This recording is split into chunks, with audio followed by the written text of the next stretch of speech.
Bueno, estamos con Hugo Gleisman. Gracias, Hugo, por recibirnos aquí en tu No, gracias consultorio en Madrid. a vos por esta oportunidad de intercambiar ideas y de poder difundir algunos de los temas en los cuales estuve trabajando. Vemos que soy yo el agradecido. Bueno,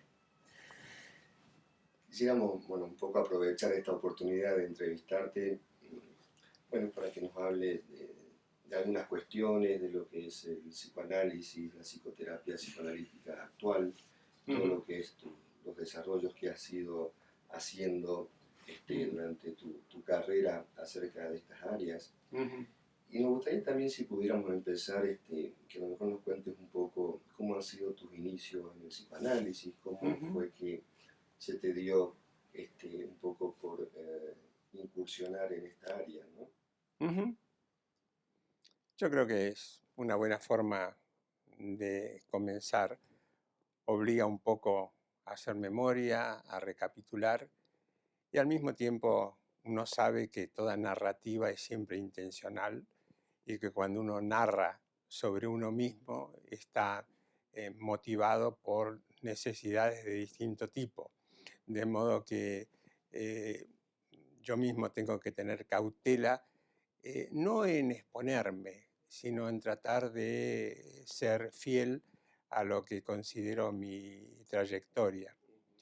Eh, yo comencé en realidad en neurociencia. Yo trabajaba cuando, incluso antes de graduarme de médico, yo trabajaba en microscopía electrónica y en neurofisiología y en cosas que seguramente a los psicoanalistas les parecerán insólitos. Estudié el receptor de infrarrojos en la serpiente de cascabel. Yo siempre tuve una admiración por las maravillas de la biología y este es un receptor que le permite a la serpiente de cascabel capturar un ratón en la oscuridad simplemente por el calor que el ratón irradia. Y para mí representó algo que diría estético, es decir, esa belleza de la naturaleza, de la evolución. Al mismo tiempo, en determinado momento sentí que eso me era insuficiente, que eso era como un nivel muy pequeño comparado a lo que es el hombre, y me interesé en la psiquiatría. O sea, en vez de trabajar con neuronas aisladas y con receptores aislados, preferí entender qué es lo que mueve a la gente. Diría, qué es lo que me mueve a mí. Aun cuando uno no se dé cuenta, y yo creo que en aquel momento yo no tenía conciencia, era una búsqueda personal a través de mirar a otros. Recién más tarde me di cuenta de que eso era lo que estaba como motor de mi búsqueda. Iniciado en psiquiatría, de nuevo la psiquiatría me pareció excesivamente simplista, descriptiva, válida, pero que uno tenía que profundizar. Y así, gracias a algunos amigos, descubrí el psicoanálisis. Sobre todo descubrí a Freud. A mí lo que más me interesó de Freud era no solamente lo que él había logrado eh, hacernos saber sobre el inconsciente, sobre las motivaciones, sobre las defensas. Yo siempre tomé, al menos como el eje que más me cautivó en Freud, el proyecto moral. O sea, la idea de que uno tiene que conocerse a uno mismo para tratar de tener algún grado de libertad. Estamos muy determinados por la cultura en la cual vivimos, por la sociedad, por la familia, por los amigos, por el entorno. Somos en realidad personajes guiados por todo eso que no sabemos que nos está orientando, no diría controlando, la palabra suena rara, pero por lo menos que está determinando quiénes somos, cómo actuamos, cuál es nuestra identidad, cuáles son nuestros ideales. Y el proyecto de Freud lo entendí como un proyecto socrático. La figura de Sócrates siempre me produjo admiración, más allá de los mitos y de todo lo que se construyó, como una búsqueda de una verdad más allá de las presiones ambientales. Y entonces en ese sentido descubrí a Freud. Por supuesto, fue una época de enorme entusiasmo para mí. Y después tuve la oportunidad por vivir en Buenos Aires, que en ese sentido era abierta. Si hubiera vivido en algún otro lugar, hubiera estado más determinado por corrientes monocordes de esos lugares. Buenos Aires era un lugar, al menos en la época en que yo viví, abierta a mil inquietudes. Y entonces tuve la oportunidad de saber que, además de Freud, había habido Klein, que también me interesó muchísimo. Nuevamente, es decir, yo tengo en este momento una distancia muy grande respecto a Klein, respecto a su forma de relacionarse con el paciente. Para decirlo en un eufemismo, poco humano el tipo de relación establecido con el paciente, poca empatía, poco cariño por ese sufrimiento, pero nuevamente con una descripción fenomenal del psiquismo, de los mecanismos y las fantasías que subyacen a las conductas. Fue una época de gran efervescencia en la Argentina, es decir, estudiamos todo, como se estudia en la Argentina. Estructuralismo, lingüística, narrativa, absolutamente todo. Y eso me fue dando idea de que las cosas son muy complejas. O sea, Chomsky significó para mí un punto de inflexión, es decir, la idea de una estructura modular del psiquismo, su gramática generativa, no porque yo piense que se puede trasladar la lingüística a el campo específico, siempre hay riesgo en esos traslados. Bueno, y después entré en contacto con Kohut, con Lacan, y eso, cada uno de estos autores me fue dando una idea de que iluminaban un aspecto del funcionamiento del psiquismo. Y de ahí surgió una clara concepción de que el psiquismo es muy complejo y que uno tiene que tener una concepción teórica que dé cuenta de esa complejidad. Eso sería así, a manera de una introducción muy resumida de cómo después se desarrolló lo que denominé el enfoque modular transformacional, ¿no? Sí, un poco como lo que te ha ido llevando y ha ido decantando esta idea del enfoque modular. Sí, sí, sí. Decías esta cuestión de tener en cuenta la complejidad del psiquismo y cómo cada autor ilumina un sector de eso, ¿no? Sí, y además de los autores dentro del psicoanálisis, yo siempre tengo una situación de entusiasmarme y tomar distancia simultáneamente, no sucesivamente. Es decir, yo estaba entusiasmado con Freud, con Melanie Klein, después con algunas ideas de Lacan, no con el personaje. Es decir, el personaje es la antítesis del proyecto freudiano, en el sentido ese moral, pero sí con algunas ideas que me parecieron realmente interesantes, sobre todo la superación del realismo ingenuo de creer que uno ve la realidad directamente. Mi impresión fue que me tenía que nutrir de distintas disciplinas, no solamente del psicoanálisis, sino de la neurociencia, de los hallazgos empíricos en psicología cognitiva, que yo separo de la psicoterapia cognitiva. La psicoterapia cognitiva me parece reduccionista, pero los estudios de psicología sobre subtipos de memoria, etcétera, me resultaron realmente atractivos. Y entonces, así se fue, yo diría, germinando una idea. Y si tuviera que sintetizar mi posición frente a los distintos autores, yo diría que hay que vivir en la interfase. O sea, pero no un mero eclecticismo de que uno está colocado en el medio de, sino que uno está adentro y afuera. Es eso lo que yo entiendo por la interfase, tratando de conservar un espíritu crítico y de sentir que el conocimiento es un conocimiento provisorio, que las razones de mercado obligan a la gente a tratar de ser muy asertivas en sus muy asertiva a la gente en sus afirmaciones, pero que esas son razones de mercado. Es decir, yo creo que los seres humanos tenemos premura, pero la ciencia no. Y si uno puede sujetar algo de la premura y de las necesidades de supervivencia, etcétera, en favor de la curiosidad intelectual, eso nos coloca en una senda mejor que la de estar atrapados simplemente en las pertenencias, ¿no? Un poco en tu enfoque, el enfoque modular transformacional, bueno, que es un modelo integrador, ¿no?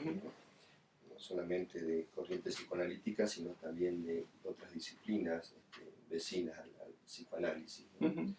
Pero una cuestión en la que pones mucho énfasis es en la complejidad de lo inconsciente. Es decir, bueno, un poco, si podrías contarnos cuáles son esos avances en el estudio del inconsciente que tomás en tu obra, y que, bueno, le das como un papel muy fuerte, ¿no? Conjuntamente también con la idea de sistemas motivacionales, ¿no? Son dos cuestiones separables, aun cuando obviamente están claramente interrelacionadas. Respecto al inconsciente, el mismo Freud fue evolucionando en su concepción del inconsciente, en el sentido de que había un inconsciente, llamémoslo irracional, gobernado por leyes totalmente diferentes, pero después encontró que en el inconsciente había sentimientos de culpa, que la persona no tenía conocimiento de ello. Con lo cual, si hay culpa, significa que tiene que haber conflicto y tiene que haber una cierta organización en que algo es contradictorio con otra cosa. O sea, ciertas conductas son contradictorias con ciertos ideales. Entonces, su idea del inconsciente se fue complejizando. Pero lo que quedó como núcleo esencial es un inconsciente reprimido. O sea, la idea de que algo es rechazado en su acceso a la conciencia porque entra en contradicción con otras representaciones. La idea freudiana básica. Pero hay ideas, sentimientos, esquemas de acción inconsciente que no son rechazados por la conciencia, sino que son la forma misma en que el sujeto fue constituido. O sea, las interacciones con los padres, las identificaciones originarias, van modelando un tipo de inconsciente con ciertas creencias, ciertas formas de reaccionar afectivamente, incluso formas de reaccionar neurovegetativamente, ritmos, o sea, que hay todo un sector del inconsciente que no es consciente, ni hay ninguna posibilidad simplemente que por darle atención se haga consciente, que sería el preconsciente, pero hay todo un sector del inconsciente que es quizás el sector más básico de nosotros, la forma de reaccionar afectivamente, es decir, de ciertas ideas que nos son transmitidas sin que hayan sido puestas en contradicción con otras y que por tanto no son reprimidas, que es lo que he denominado el inconsciente originario. O sea, producto del encuentro con los inconscientes de las figuras significativas. Y este inconsciente va a tener características que desde el punto de vista terapéutico van a requerir formas de intervención totalmente diferentes. O sea, el inconsciente reprimido requiere un trabajo con las defensas, o sea, con las organizaciones del psiquismo que impiden que se haga consciente porque producen angustia, producen distintos tipos de estados afectivos que son no tolerados por la persona. Pero el inconsciente originario, la persona no tiene ningún atisbo, incluso está en forma de lo que ahora se conoce como memoria procedimental. Esto tiene una doble consecuencia para la terapia. No se lo puede reconocer simplemente por el discurso, por la narración del paciente, tratando de encontrar huecos, sino que se lo reconoce a través de la interacción, de la forma en que alguien se relaciona con otra persona, de la forma en que alguien reacciona automáticamente a la presencia de un otro. Por ejemplo, las fobias interpersonales, en donde la persona siente una tensión por la presencia del otro. Es decir, hay gente que se siente cómoda con otra gente y hay gente que se siente incómoda.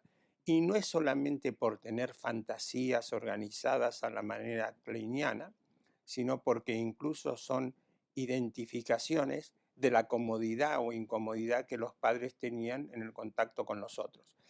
Para ser más preciso, si cuando alguno de nuestros padres interactúa con otra persona, da un paso hacia atrás o se pone tenso, o al niñito que llevaba de la mano le aprieta sin darse cuenta la mano, el otro queda significado como alguien peligroso y no hay una fantasía, me quiere atacar, etcétera, sino que directamente eso es incorporado como forma de relacionarse. Entonces, este inconsciente originario exige ser descubierto a través de la forma en que alguien se relaciona, por ejemplo, con el terapeuta, con el analista, o uno lo ve ya fuera del marco de la terapia, porque uno una vez que es analista, uno no analiza solamente en la consulta, sino tiene una capacidad de ver. Entonces uno puede ir descubriendo ese inconsciente originario. Por otro lado, además de ese inconsciente originario, hay huecos en la organización del inconsciente. La idea freudiana era, como consecuencia de que hay una pulsión que es poderosa en todos, es decir, la pulsión daba lugar a ciertas inscripciones que se convertían en después aquello que movía a la persona como deseo. Si todos estamos movidos por las pulsiones, si éstas se inscriben en el registro del inconsciente y aparecen como deseos, la única vicisitud es que el deseo esté reprimido o que al deseo se le dé la posibilidad de expresarse. Pero ¿qué sucede si el deseo mismo en su constitución puede tener distintas características? Si la fuerza de la pulsión no deriva solamente de algo biológico, sino que deriva de la afectividad de los padres, deriva de la intensidad del deseo de los padres o de la bulia de los padres. O sea, no solamente el tipo de deseo es el deseo del otro, sino que la cualidad afectiva, en lenguaje freudiano y con una cierta ironía, porque yo siempre tengo reticencia a hablar en forma de eslogan porque después eso impide pensar. Si ciertos deseos no han sido catequizados, significa que esa persona no tiene la misma intensidad del deseo. Entonces quedan huecos en la constitución de ciertos deseos. La sexualidad es algo que se organiza a partir de algo biológico, pero también a partir de identificaciones. Entonces, aquí se nos abre un tipo de inconsciente en el cual existen lagunas, existen huecos en su constitución, no resultado de la represión. Ahora, esto tiene consecuencias para la terapia. Es decir, eso muestra por qué hay tanta dificultad con alguna gente abúlica, apática, que uno trata de pensar, si pensase clásicamente, que la debilidad en el deseo es la consecuencia de la represión o de la culpa, y si la debilidad en el deseo ha sido la consecuencia de una identificación con padres cuyos deseos eran de poca envergadura, de poca intensidad, y se constituyó así, entonces ahí habrá que hacer otra cosa. Es decir, y para movilizar a gente que funciona como zombie en la vida desde el punto de vista del deseo.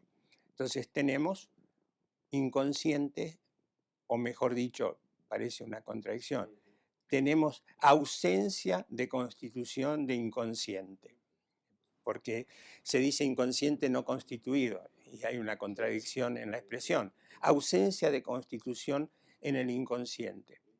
Entonces,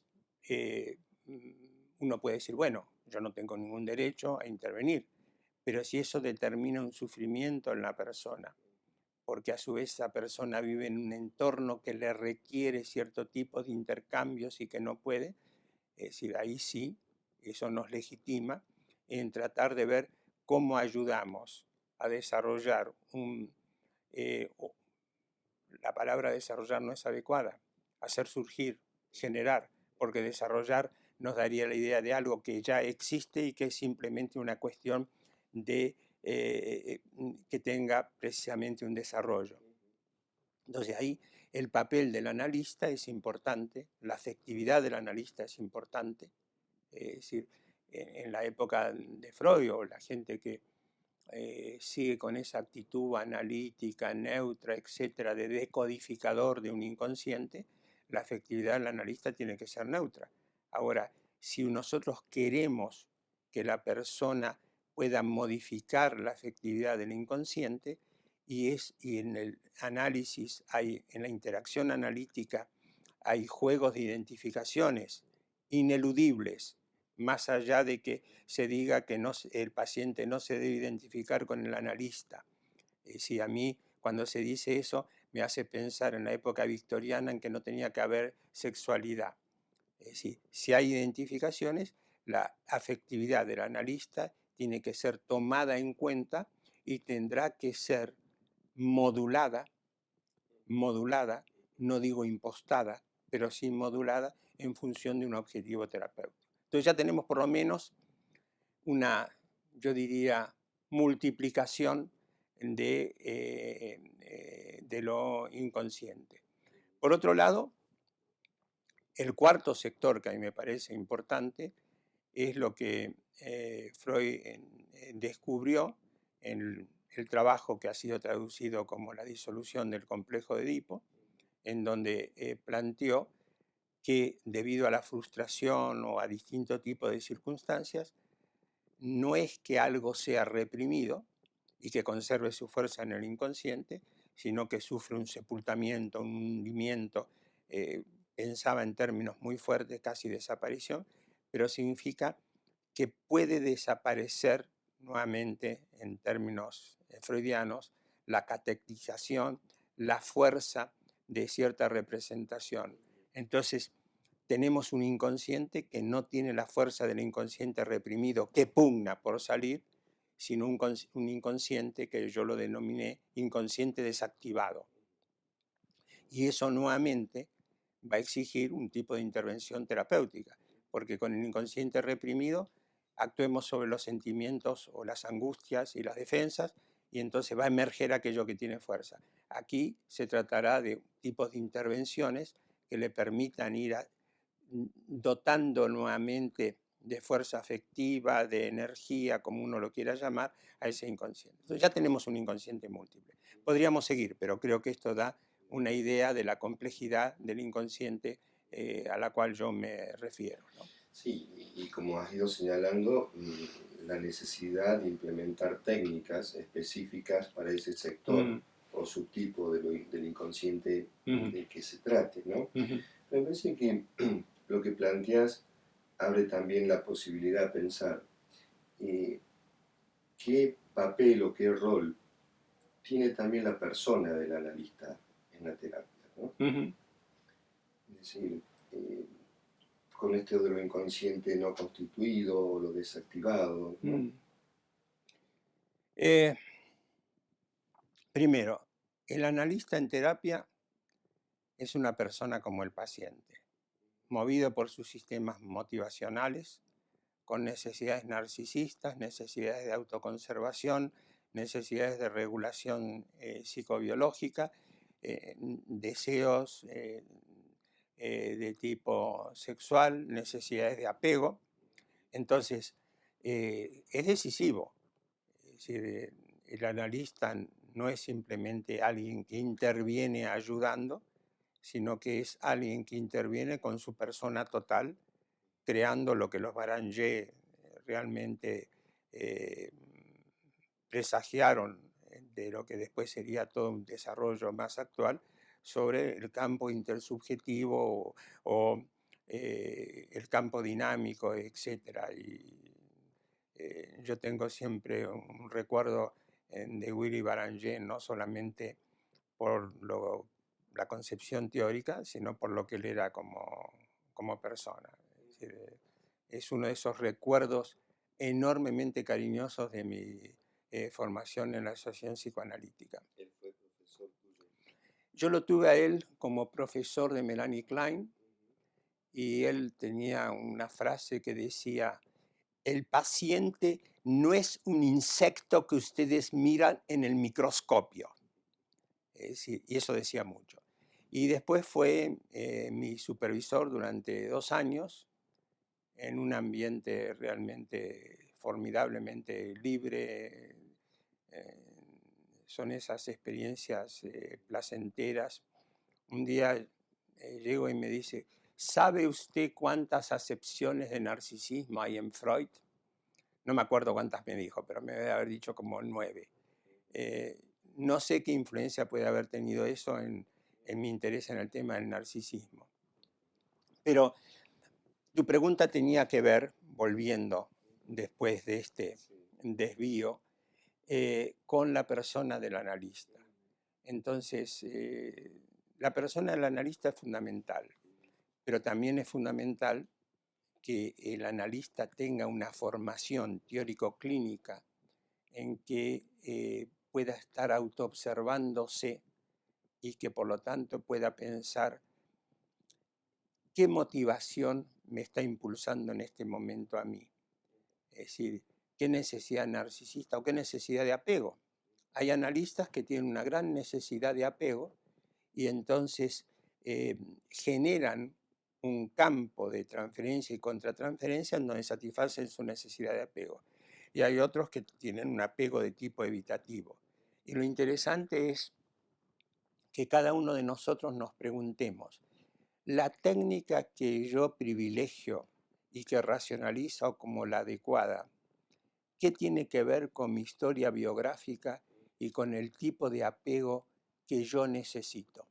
Entonces, es todo un capítulo, la persona del analista. Yo tiendo a pensar en el encuentro entre el paciente y el analista como un encuentro entre sistemas motivacionales, es decir, en donde a veces hay confrontación, un paciente narcisista con un analista narcisista, a veces por el contrario, hay sociedad de admiración mutua entre un paciente narcisista y un analista narcisista. Entonces lo interesante es estudiar este tipo de configuraciones que se dan. Entonces uno tiene que penetrar e ir más allá de la persona del analista. Es decir, porque en psicoanálisis tenemos tendencia a los grandes tópicos, a los grandes temas, y lo que necesitamos es que eso se transforme en conocimiento particular. Entonces yo planteo que el analista tiene que tener una formación en su carrera analítica en que continuamente él se convierta en un foco de observación. Eso se logra en parte en el análisis personal, no cabe ninguna duda, pero eso se logra en el tipo de supervisión. Es decir, una supervisión en la cual, incluso sin necesidad de explicitarlo, cuando un analista le presenta a otro analista material, piense no solamente en lo sucedido, sino en el campo que se está creando con el supervisor. ¿Por qué yo enfatizo esto? ¿Qué influencia puede tener mi supervisión y mi necesidad de compatibilizar con mi supervisor? ¿Cuáles son las características de mi supervisor? ¿Qué rasgos de personalidad tiene? Y esto tiene que ser sentido cariñosamente, es decir, no para aumentar el narcisismo a través de la autosatisfacción en la capacidad crítica. Es decir, que eso es siempre una trampa, ¿no? De modo que fíjate lo que sería el tema sobre la persona del analista, ¿no? Pensaba en relación a esto que decías, ¿cuánto condiciona también al analista y a la mirada y a la escucha que hace sobre el paciente el modelo teórico que utiliza, ¿no? Lo condiciona totalmente. Y lo que lo condiciona es el lugar donde se cría como analista. Es decir, si Freud decía la anatomía es el destino, yo diría la geografía es el destino. Si tú eres criado como analista, y utilizo con mucho énfasis de que uno es criado como analista, así como recibe la influencia de los padres, uno es criado en París, va a tener una fuerte influencia lacaniana. Si uno es criado en Londres, va a tener una fuerte influencia kleiniana. Si uno es criado en cierto sector de New York, uno va a ser un intersubjetivista. Si uno es criado en Chicago, va a tener una fuerte influencia cojutiana. Entonces, el modelo teórico depende también del contexto que selecciona algo como lo adecuado y algo como lo no inadecuado. Pensaba esto también en relación al reduccionismo que se da, ¿no? Es decir, cuando uno Sí. toma un marco teórico como bandera, como dogma.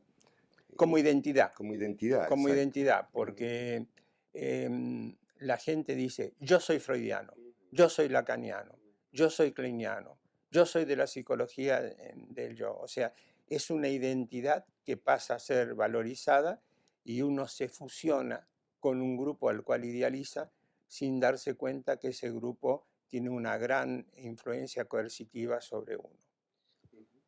A lo largo de tu obra vas tocando el tema de lo que sería el riesgo iatrogénico en la psicoterapia, ¿no? Que me parece que, bueno, has dedicado tu obra a buscar lo que es la especificidad, tanto en el diagnóstico como en la técnica a utilizar con cada paciente, ¿no? Con toda tu descripción de lo que son los subtipos de cuadros psicopatológicos y todo esto que hemos hablado del inconsciente, etcétera, ¿no? ¿Cómo ves ese riesgo, es decir, esta cuestión de la iatrogenia, ¿no? En relación a esto de los marcos teóricos? No hay, así como en medicina, no hay medicación que no tenga efectos secundarios, no hay técnica que no tenga efectos secundarios. Nosotros tendemos a pensar en el beneficio que le produce al paciente nuestro tipo de intervención. Nos es mucho más difícil pensar, bueno, este tipo de intervención, ¿qué limitaciones tiene o qué estructura que es contradictoria con el objetivo terapéutico? Te doy un ejemplo. Supongamos un paciente con rasgos paranoides, con asertividad, que le toca a un analista que le muestra los rasgos paranoides, le muestra su asertividad y se lo muestra con asertividad. Es decir, en un nivel le está tratando de modificar ciertas convicciones que él tiene, pero en un nivel más profundo refuerza la relación que ese paciente tiene con sus ideas, porque es la misma relación que el terapeuta tiene con sus ideas. Ahí hay iatrogenia en un nivel profundo. O sea, que la relación que el analista tiene con sus ideas Es decir, es un factor a tomar en cuenta. Es decir, ahora pensemos en lo contrario. Una persona dubitativa que siempre está buscando una referencia desde el exterior y un analista fóbico, cosa que es bastante frecuente. Es decir, los analistas por algo nos colocamos detrás del paciente, sentados en el diván, o sea, escondidos, no somos en general personajes de acción, y además con ciertas dudas, ahí refuerza patología.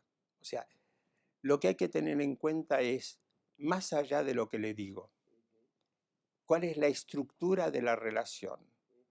Es decir, yo refuerzo patología, o pensemos en otro tipo de iatrogenia.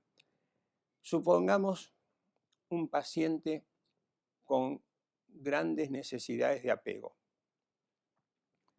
con estructura obsesiva. El marco analítico es un marco estable, regular, obsesivo. Es decir, uno satisface necesidades de apego del paciente, pero en ese paciente precisamente el reforzamiento de esa necesidad de apego y de ese clima intimista, etc., para alguna gente es lo que hace cotidianamente. En cambio puede ser enormemente modificador para alguien que rehuyó siempre la intimidad. Entonces la idea básica, es una pregunta, no hay una respuesta, pero la pregunta siempre puede abrir posibilidades.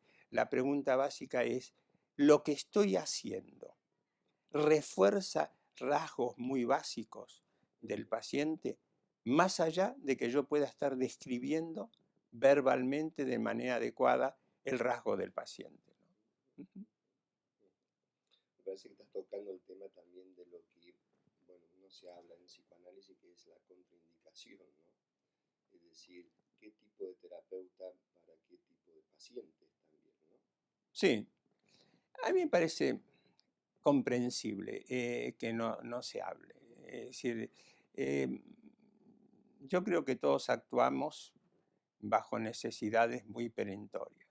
Entonces, la profesión de psicoanalista o psicoterapeuta como profesión con una práctica privada, es decir, condiciona muchísimo que a la gente le resulte difícil rechazar un paciente.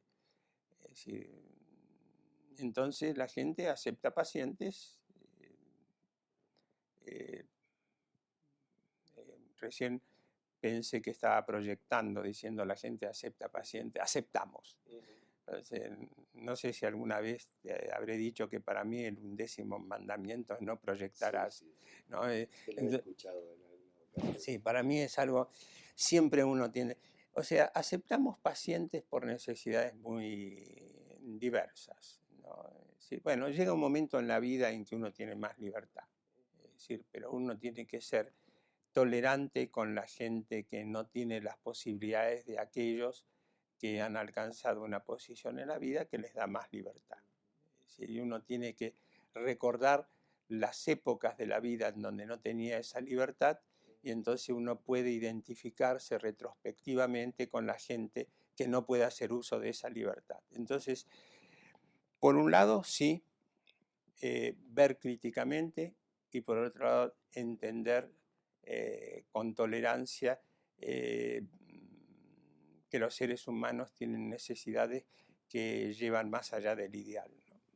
Te escuchaba y pensaba en que, bueno, me parece que una de las cuestiones que impide por ahí el pensamiento crítico tiene que ver también con esas necesidades, ¿no? Seguro. Es decir, por supuesto que el pensamiento crítico deriva de muchas condiciones. Es decir,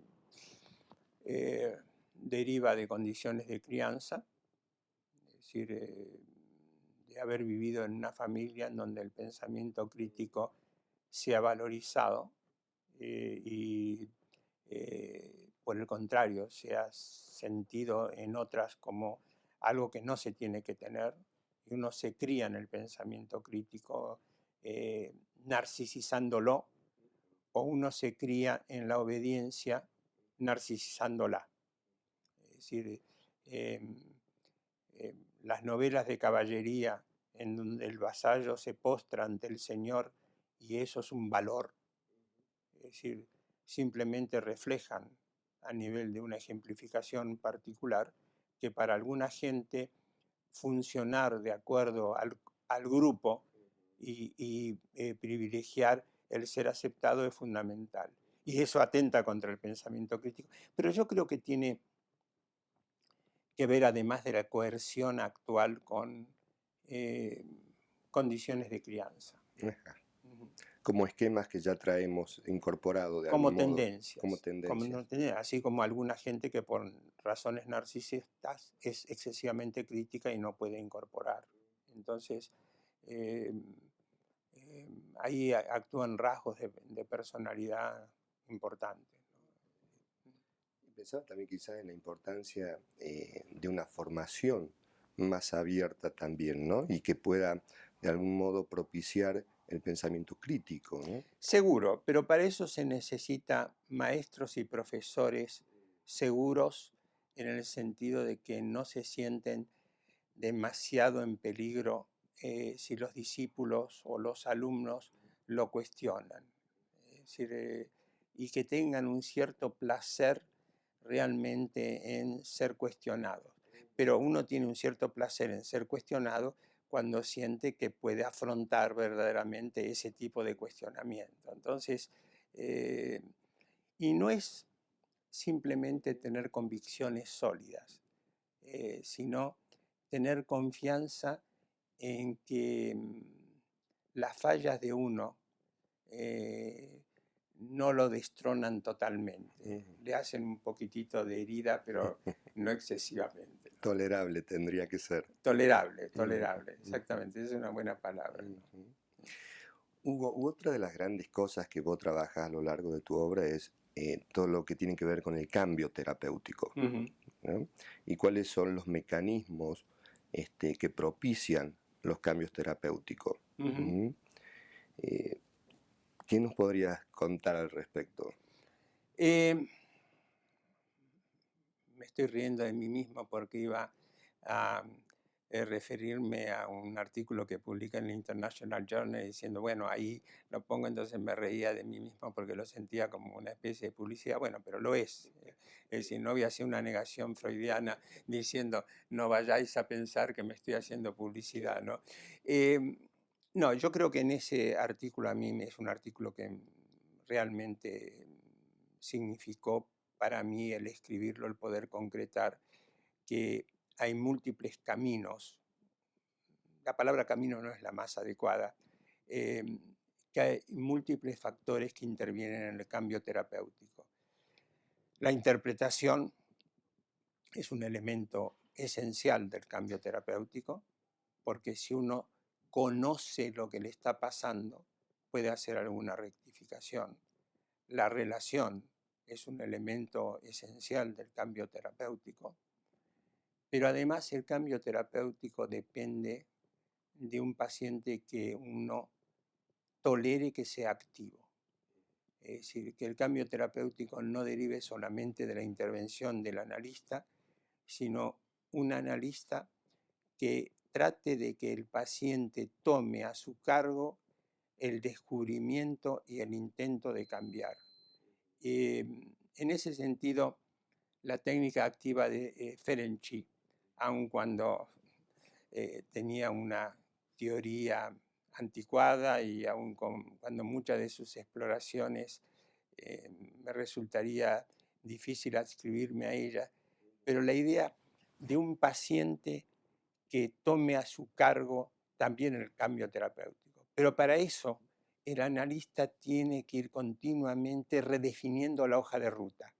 O sea, que no es que el terapeuta o el analista haga una diferencia, no quiero meterme en ese tema porque realmente es un tema para profundizar.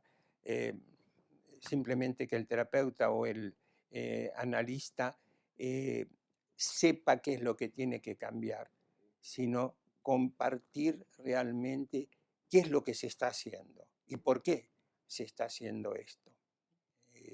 Yo creo que ese es un elemento importante como factor de cambio terapéutico. Y yo me refería a un artículo que apareció en el International Journal of Psychoanalysis y que la traducción está en aperturas. Y en apertura psicoanalítica creo que el título era hacer consciente lo inconsciente para modificar lo inconsciente, con la idea de que uno tiene que producir cambios en el inconsciente, y porque ahí planteaba una paradoja de la técnica analítica. Nosotros como analistas creemos en que lo determinante es el inconsciente y sin embargo le hablamos a la conciencia. Entonces la cuestión es cómo lo que uno le habla a la conciencia queda incorporado en el inconsciente. Cuando digo creemos que lo determinante es el inconsciente, eso no significa que debamos desatender el papel que tiene la conciencia. Hay corrientes dentro del psicoanálisis que desatienden la capacidad que tiene alguien a través de su conocimiento consciente verdaderamente de regularse emocionalmente. Ese es todo un tema realmente interesante para la regulación emocional, pero daría para mucho más. Me parece que una de las cuestiones más fuertes que planteas es la cuestión de la modificación de lo inconsciente, ¿no? Es decir, la psicoterapia no reducida al insight, ¿no? Sino a plantear esa modificación a niveles inconscientes, justamente. Seguro. Al mismo tiempo, el insight es algo muy poderoso, o sea, pero como un paso. O sea, insight y después que eso se transforme en una modificación, en algo en la acción. Nosotros tenemos pacientes llenos de insight, llenos de conocimientos sobre las condiciones que lo determinaron, etc., y realmente no se mueven. Por eso, lo de nuevos caminos en la terapia psicoanalítica, el trabajo de Freud del 18-19, es tan importante, que después fue realmente sepultado porque hubo una necesidad de tratar de evitar los riesgos de una psicoterapia demasiado activa, que los tiene realmente. Nuevamente, si vemos las paradojas y la iatrogenia, las contradicciones, si tenemos un paciente que inmediatamente transforma todo en acción y un analista muy activo, el analista duplica las características del paciente, refuerza, etc., ¿no? De acuerdo. Hugo, ¿ves algunas características que puedas distinguir de lo que sería la clínica actual? Sí, yo creo que realmente el progreso en psicoterapia psicoanalítica es absolutamente formidable. Eso es lo que realmente abre la esperanza frente al declinar del psicoanálisis como influencia dentro del campo de las psicoterapias. O sea, la psicoterapia psicoanalítica es una psicoterapia activa, flexible, con formas de intervención que son específicas, con orientaciones basadas en conocimientos actuales, en neurociencia, en psicología cognitiva.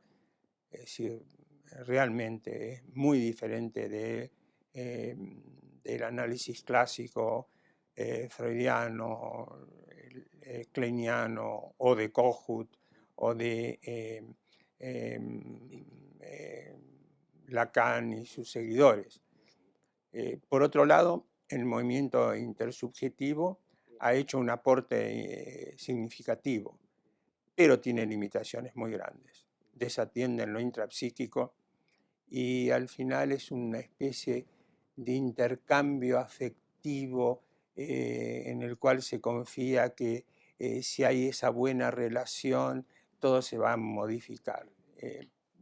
A mi modo de ver, están en una situación que requieren repensar para no quedar congelados en lo que fue un aporte, pero que realmente desatienden lo intrapsíquico y muchos otros aspectos. Parece que son los riesgos de los marcos teóricos cuando se polarizan también, ¿no? Seguro, Por seguro. los aportes que pueden tener, pero que llevado a un extremo terminan Seguro. siendo... Bueno, esos son fenómenos de marketing, fenómenos realmente en donde se asienta la identidad a través de establecer la diferencia con otra identidad sobre la cual se proyecta lo negativo. Y eso, lo notable es que los psicoanalistas tenemos esquemas teóricos maravillosos que no aplicamos. Por ejemplo, Melanie Klein, que creía en la identificación proyectiva, que todo lo que decía el paciente era el resultado no de la conducta del objeto externo, sino de algo interno que proyectaba. Nunca se le ocurrió aplicar esa concepción al propio analista y a ella misma y de pensar que lo que le estaba diciendo no era la verdad objetiva, sino que resultaba de identificaciones proyectivas. Lacan, con su magnífico trabajo sobre la relación dual, jamás la reaplicó a el retrabajar su relación con sus discípulos y con la gente que lo seguía. Y los intersubjetivistas caen en lo mismo. Yo recuerdo una reunión en una reunión en donde estaba la gente del movimiento intersubjetivo y que había un analista de Londres, del Middle Group, en que lo machacaron. Realmente nunca vi atacar a alguien tanto después de una intervención, a tal punto que este era un analista grande, formado. En determinado momento empezó a respirar con dificultad y dijo así, dirigiéndose a la audiencia: yo no sé qué hago aquí. Entonces, a la noche, tomando una copa con el organizador de esa conferencia intersubjetiva, yo le digo: qué situación. Y me dice, sí, me menciona el nombre del analista, no acepta una crítica. Y yo ahí ya con mala intención le digo: pero qué notable. Tú que crees que todo depende del sistema, que en la terapia se co-crea entre el paciente y el terapeuta, haces un análisis individual del rasgo de este analista, como que no acepta la crítica, y no te pones a pensar que co-crearon con la intervención de tus partidarios, etc. Eso con muy mala intención. Ya estaba irritado y entonces uno utiliza a veces la inteligencia para poder manifestar la irritación. Pero esas son paradojas, es decir, notables, ¿no? Me parece que tiene que ver con el no poder pensarse también, ¿no? Cada uno. Sí, tiene que ver con, yo creo que lo dices bien, no agregaría nada. Es decir, con no poder pensarse, me parece una buena expresión, ¿no? Me gusta. Para finalizar la entrevista, ¿qué le dirías a alguien que quiere formarse en psicoterapia en la actualidad, en una psicoterapia avanzada, actualizada, que tome en cuenta los aportes clásicos, pero que también esté al tanto de lo que los avances que se han dado en la actualidad en este campo, ¿no? ¿O cuáles serían los elementos a tener en cuenta, ¿no? Yo le diría que lea de todo, que lea de las distintas corrientes, que sepa que va a tener mucha coerción sobre él, que vaya a reuniones de los distintos grupos, que valorice una pertenencia crítica. Bueno, Hugo, te agradezco mucho la posibilidad de realizarte esta entrevista. Ha sido un gusto y creo Para mí que, también, para mí también. Yo va a creo ser que si uno se divierte con lo que hace, si uno tiene continuamente una actitud irónica sobre uno mismo, en donde uno está haciendo algo y se está contemplando así irónicamente en lo que está haciendo, Y yo creo que eso permite a uno vivir mejor. Ok. Bueno, gracias. Gracias, Hugo.